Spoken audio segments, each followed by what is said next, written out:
কিয়ামতের ময়দানে আল্লাহ পাক যখন মানুষদেরকে বিচারের জন্য ডাকবেন, আমরা অনেকে দেশে উল্টাপাল্টা কথা শুনি যে কিয়ামতে এক একজন পীর সাহেব নাকি লক্ষ লক্ষ মুরিদ নিয়ে হাজির হবে। এটা বানানো কথা, ওটা নিজেদের স্বার্থে বানিয়েছে। কিন্তু কোরআনের কথা, ওয়াকুল্লুহুম আতিহি ইয়াউমাল কিয়ামাতি ফারদা।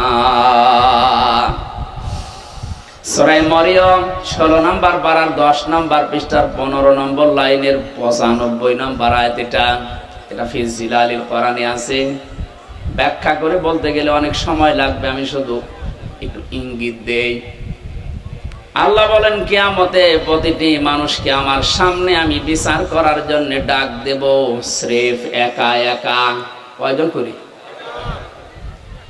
শুধু এদিকে হাঁ করে তাকিয়ে থাকা না, এবার নিজের দিকে আয়াতটা মিলান তো।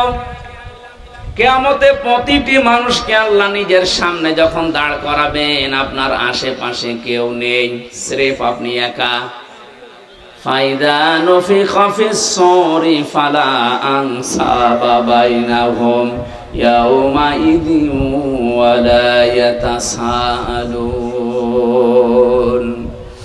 সূরা মুমিনুনের ভেতরে আল্লাহ জানিয়েছেন, সিংহায় ফুৎকার দেওয়ার সঙ্গে সঙ্গে যত রকমের সম্পর্ক তোমার সাথে দুনিয়ার মানুষের ছিল, যত রকমের সম্পর্ক বলতে এখানে পারিবারিক সম্পর্ক আছে, রক্তের সম্পর্ক আছে, বিবাহের সম্পর্ক আছে, দলীয় সম্পর্ক আছে। এ কথা বুঝতেছেন? পৃথিবীর যত রকমের সম্পর্ক আপনার সাথে মানুষের ছিল সব কাট হয়ে যাবে। এমনকি কিয়ামতে কেউ কাউকে দেখলে পরিচয় দেওয়া দূরের কথা, আগে পালাবে। কোরআনে কারিমে আল্লাহ 7 প্রকার মানুষের নাম দিয়েছেন। ইয়াউমা ইয়াফিরুল মারউ মিন আখিহি ওয়া উম্মিহি ওয়া আবিহি ওয়া সাহিবাতিহি ওয়া বানিহি ইলা আখিরি আয়াত। আল্লাহ বলেন কিয়ামতে মানুষ দেখলেই সর্বপ্রথম পালাতে আরম্ভ করবে তার ভাইয়ের কাছ থেকে। প্রশ্ন আসতে পারে, পৃথিবীতে ভাইয়ের চাইতে আপনজন আছে মা, মায়ের নাম আল্লাহ কেন দিলেন না প্রথমে? জবাব দিয়েছেন মুফাসসিরিন ইকরামে ভাবে, পৃথিবীতে আপনি যদি অন্য কোনো জায়গায় গন্ডগোল করেন, যদি দোষ আপনারও থাকে, ভাইয়ের কাছে আসলে দেখবেন দোষ আপনার। এমন অনেক ভাই আছে নিজের ভাইয়ের দোষ জানার পরও প্রতিপক্ষকে মারার জন্য উদ্যোগ নেয়। আর ভরসা যেহেতু ভাইয়ের উপরে ছিল, এজন্য ভাইয়ের নামটা আগে দিয়েছেন। ইয়াফিরু এ শব্দের শাব্দিক অর্থ হচ্ছে মাজা তুলে দৌড় দেওয়া।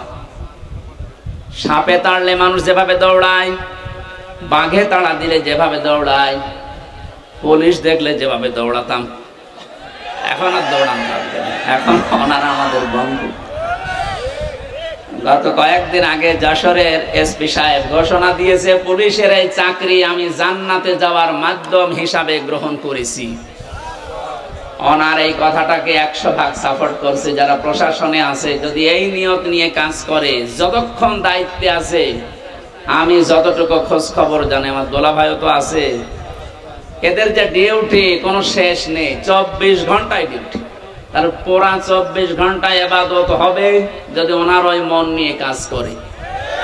আল্লাহ প্রশাসনকে ওইভাবে পাল্টিয়ে যাওয়ার তৌফিক যেন দান করেন। কিছু দুষ্ট লোকের কারণে এই বিভাগটার উপরে আজ মানুষের ক্ষোভ। যাদের জন্য এই করুণ অবস্থা, তারা কিন্তু সব গর্তের ভেতরে পালিয়েছে। তারা তো দায় নিল না।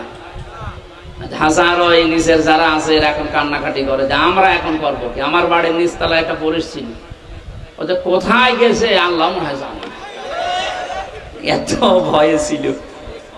5 তারিখে বিকালে লোকজন এসে বলছে ওনারা বের করে দিন, মেরে ফেলবো। মেরে ফেলবো না, আমি নিচতলায় এসে নেমে দেখি যে না, আমার তালা মারা কেউ নেই, সব আল্লাহ রাস্তায় চলে গেছে।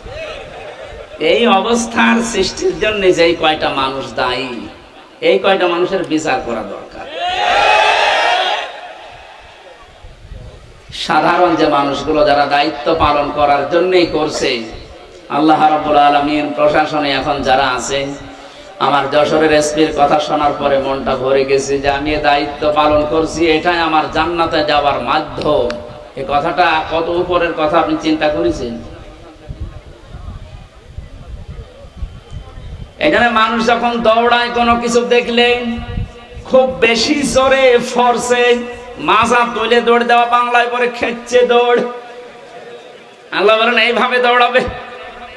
সর্বপ্রথম ভাইয়ের কাছ থেকে, মায়ের কাছ থেকে, বাবার কাছ থেকে, স্ত্রীর কাছ থেকে, সন্তানের কাছ থেকে, বন্ধুর কাছ থেকে, নেতার কাছ থেকে। এই যে যতগুলো মানুষের নাম সিরিয়ালে বললাম, মাথায় যদি মগজ থাকে ভাবেন তো দুনিয়ায় বিপদে পড়লে মানুষ এদের কাছে সিরিয়ালে আগে যায়। কথা বলেন ঠিক কিনা? আর কোরআন যেহেতু আমরা 100% বিশ্বাস করি, কোরআন জানাচ্ছে যে আগে পালাবে। এখান থেকে একটা সূক্ষ্ম তথ্য আপনাদেরকে দিতে চাই, যদিও এই সমস্ত জেলাতে এগুলো একটু কম আছে, ময়মনসিংহ বিভাগে একটু বেশি, আপনারা ওই বিভাগে পড়েননি। অনেক মানুষ বিশ্বাস হয় ওদের এই কথা মতো করে আছে যে কোনো চিন্তা নেই, যা করি করি, বাবা আছে। আপনার বাবা আছে, পালাবে, দৌড়াবে। সূরা আবাসের এই আয়াতগুলো তার প্রমাণ যে কতগুলো মানুষের নাম আল্লাহ সিরিয়ালে দিলেন। কি বলে আপনার বিবেকে?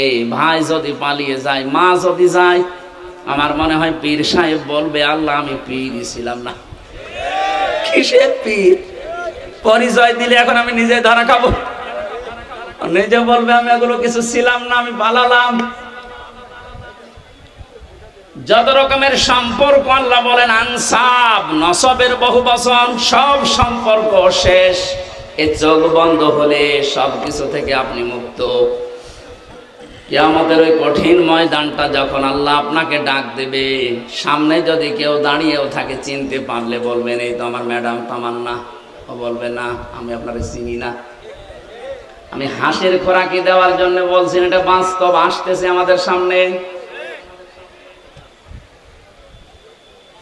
এবার নিজেকে একটু দাঁড় করিয়ে দেখেন তো, আপনার এই 60 বছর, 50 বছর, 45 বছর, আমার এখন 32 বছর, এই বয়সটা আমি যা করেছি, সত্যি যদি আমি এখন আল্লাহর সামনে দাঁড়াই, যা করে গেলাম এটা কি জবাব দেওয়ার মতো কায়দায় আছে? না, নেই। আমার তো 32 বছর না, মাঝে মাঝে মনে হয় আল্লাহ তুমি যদি বলো হামজা 2024 সালের আগস্ট মাসের 31 তারিখ পর্যন্ত তোরে মাফ করে দিলাম, শুধু সেপ্টেম্বরের 1, 2, 3 এই 3টা দিনের জবাব দিয়ে জান্নাতে চলে যায়। আমার যা জীবন, এই 3 দিনের জবাব দেওয়া সম্ভব না। আপনি পারবেন?